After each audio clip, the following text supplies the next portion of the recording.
మా హస్బెండ్ చెప్పినాడు ఇది రెసిపీ ఒకసారి ట్రై చేయండి. గొంతు పొంగనాలు బాగుంది, సింపుల్ హెల్తీగానే ఉంది. క్యారెట్ వేసినా కాబట్టి కొంచెం ఆవాలు జీలకర్ర ఆయిల్ వేసుకొని ఆవాలు జీలకర్ర చటపట్లు ఆడినాక ఉల్లిగడ్డ వేసుకునండి. ఉల్లిగడ్డ వేసిన తర్వాత కొంచెం టమాటాలు కానీ వేసుకొని ఉప్పు వేసుకుని టమాటాలు బాగా మెత్తగా అవుతుంది కాబట్టి తర్వాత క్యారెట్ తురిమిన క్యారెట్ వేసి బాగా కలపాలి. వేసిన తర్వాత మనం ఇడ్లీ పిండి ఉంటాయి కదా ఆ సైడ్కి తీసుకొని దాంట్లోకి వేసుకొని బాగా కలపాలి. కొంచెం కొత్తిమీర కానీ వేసుకునండి, టేస్ట్ కోసం బాగుంటుంది టేస్ట్. మీరు ఇడ్లీ పిండిలోకి ఉప్పు వేసి లేకుంటే మీరు వేయండి ఉప్పు కొంచెము. వేసి తర్వాత ప్యాన్ చూడండి, దాన్ని మీషో నుంచి తీసుకున్నా, మీకు కావాలంటే కమెంట్ చేయండి, నేను పంపిస్తాను link.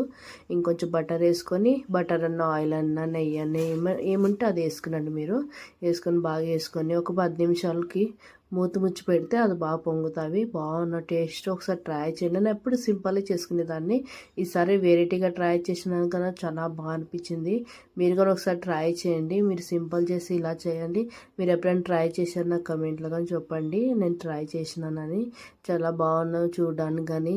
Thank you for watching. Please subscribe.